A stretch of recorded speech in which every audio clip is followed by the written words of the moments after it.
एक तरफ बीजेपी के जेपी नड्डा छत्तीसगढ़ में 2 से 3 दिन बिताने वाले हैं, तो वहीं दूसरी तरफ आरएसएस प्रमुख मोहन भागवत भी यहां पर 1 हफ्ते समय व्यतीत कर रहे हैं। इसका मतलब यह है कि यहां पर एक बड़ी स्ट्रेटजी के तहत काम हो रहा है। बीजेपी के समर्थन में माना जाता है आरएसएस को, और आरएसएस प्रमुख अगर छत्तीसगढ़ में 1 हफ्ता बिताते हैं, इसका मतलब एक बड़ी तैयारी, एक बड़ी भाजपा की तैयारी यहां पर की जा रही है। और यही वजह है कि आज प्रेस कॉन्फ्रेंस भी मोहन भागवत लेते हुए नजर आएंगे। मोहन भागवत किस तरीके से यहां पर काम करेंगे, किस तरीके से वो तमाम लोगों से बातचीत करेंगे, ये एक सबसे महत्वपूर्ण विषय बना हुआ है कि आखिरकार मोहन भागवत की स्ट्रेटजी के बाद अब बीजेपी के राष्ट्रीय अध्यक्ष भी यहां पर आ रहे हैं और वो भी छत्तीसगढ़ में अपना समय दे रहे हैं। यानी कि भाजपा को मजबूत करने के लिए छत्तीसगढ़ में एक बार फिर से बीजेपी को मजबूत करने की कवायद यहां पर पुरजोर तरीके से तेज होती हुई नजर आ रही है। 2 प्रमुख लोग, आरएसएस के प्रमुख मोहन भागवत छत्तीसगढ़ में रहते हैं,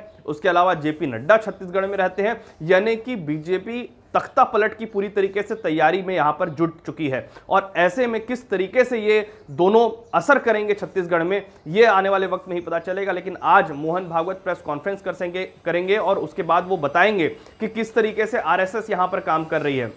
आरएसएस के लोगों के साथ में उनकी बैठक भी होनी है। कई संगठनों, सामाजिक संगठनों के साथ में भी वो बैठक ले रहे हैं। सामाजिक संगठनों के साथ में बैठक लेके वो किन किन बातों की चर्चा कर रहे हैं, किस तरीके से आगे आरएसएस काम करेगी, ये तमाम जो बातें हैं वो आज प्रेस कॉन्फ्रेंस में सामने देखने को मिलेगी। और इसके बाद ये तय होगा कि आखिरकार बीजेपी और आरएसएस मिलकर छत्तीसगढ़ में किस तरीके से बीजेपी को फिर से वापस लाने की कवायद करते हुए नजर आएंगे। छत्तीसगढ़ में भाजपा पूरी तरीके से एक्टिव मोड पर आ चुकी है, और ये इसलिए क्योंकि पिछले कुछ दिनों में जो चेहरे बदले गए थे, उन चेहरों के बदलाव का जो असर है वो छत्तीसगढ़ में देखने को मिल रहा है। बड़े पैमाने पर उन्होंने एक विरोध प्रदर्शन किया था, और अब जेपी नड्डा राष्ट्रीय अध्यक्ष भाजपा के छत्तीसगढ़ आ रहे हैं। और न केवल वो छत्तीसगढ़ आएंगे, वे छत्तीसगढ़ आकर कार्यकर्ताओं के साथ में बैठक भी लेंगे, एक बड़ी सभा को भी वो संबोधित करते हुए नजर आएंगे। हालांकि इस पर कांग्रेस जरूर तंज कस रही है कि एक सभा करने के लिए, कार्यकर्ताओं को से बातचीत करने के लिए जेपी नड्डा को यहां पर आना पड़ रहा है। यानी कि भाजपा में एकजुटता नहीं है, भाजपा में ऐसा कोई चेहरा नहीं है जिसकी कार्यकर्ता बात सुने। लेकिन अब आने वाले दिनों में जेपी नड्डा के दौरे के बाद में भाजपा में किस तरीके के परिवर्तन आएंगे, ये एक राजनीति में अहम साबित हो सकता है कि किस तरीके से जेपी नड्डा यहां पर 3 दिन रहते हैं। क्योंकि आज उनके भव्य स्वागत की तैयारी की गई है। एयरपोर्ट से बाइक रैली के साथ में उनका स्वागत किया जाएगा। उसके बाद वो दीनदयाल की प्रतिमा पर जाकर माल्यार्पण करेंगे। उसके बाद वो भाजपा कार्यालय जाएंगे और उसके बाद जनसभा को संबोधित करेंगे, जहां पर 50,000 से ज्यादा कार्यकर्ता छत्तीसगढ़ के एकत्रित हो रहे हैं। अब वो क्या कहते हैं, किस तरीके से आने वाले दिनों में भाजपा फिर से रिचार्ज होती हुई नजर आती है और सरकार के खिलाफ यानी कि कांग्रेस के खिलाफ यहां पर भाजपा एक्टिव हो सकती है। क्योंकि बड़ी शिकस्त विधानसभा चुनाव में देखने को मिला था बीजेपी को। 15 सीटों में भाजपा सिमट गई थी, और उसके बाद अब भाजपा अपने आप को फिर से जमीन दिलाने की कोशिश यहां पर करती हुई नजर आएगी। चेहरे बदल दिए गए हैं और अब जेपी नड्डा यहां पर आ गए हैं, तो देखना होगा दिलचस्प कि आने वाले दिनों में बीजेपी के कौन से नए तेवर, कौन सा नया रंग और कौन से नए चेहरे सामने आते हैं। छत्तीसगढ़ में बस्तर, जगदलपुर एक ऐसा स्थान माना जाता है जहां पर नक्सल प्रभावित क्षेत्र होने के कारण विकास कार्य की गति बहुत धीमी होती है। लेकिन वहीं दूसरी तरफ महिला सशक्तिकरण का एक बड़ा उदाहरण देखने को मिला है।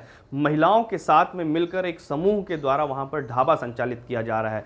जगदलपुर से गीदम एक ऐसा दूर नक्सल प्रभावित क्षेत्र है जहां पर कोई भी विकास कार्य करने से पहले या किसी भी तरीके की परिस्थितियों से पहले सुरक्षा के पैमाने तय किए जाते हैं, सुरक्षा एजेंसियों से संपर्क किया जाता है, और उसके बाद जाकर रोड, नाली, सड़क, ये तमाम सुविधाएं, स्कूल, कॉलेज की सुविधा वहां पर मिल पाती है, निर्माण हो पाते हैं। लेकिन वहीं दूसरी तरफ देखा जाए तो गीदम के पास में एक ढाबा, मनवा नाम का ढाबा महिला स्व सहायता समूह ने वहां पर खोला है, और न केवल उस मनवा ढाबे को संचालित वो कर रही हैं, बल्कि उसका एक बड़ा व्यापारिक प्रतिफल भी उनको मिलता हुआ नजर आ रहा है। अगर आंकड़ों की माने तो 8 से 10 लाख रुपए की इनकम वहां पर उन महिला स्व सहायता समूहों की तरफ से हो चुकी है। और ऐसे में खौफ के बीच में एक ढाबा संचालित कर महिला स्व सहायता समूह की महिलाओं ने अपने महिला सशक्तिकरण की एक मिसाल तो वहां पर जरूर पेश की है। उसके साथ में लोगों को जागरूक भी कर रही हैं कि किस तरीके से महिलाएं अगर ठान लें, महिलाएं अगर चाह लें, तो उन क्षेत्रों में भी महिलाएं व्यवसाय, व्यापार का रास्ता, आत्मनिर्भरता का रास्ता वहां पर बनाया जा सकता है।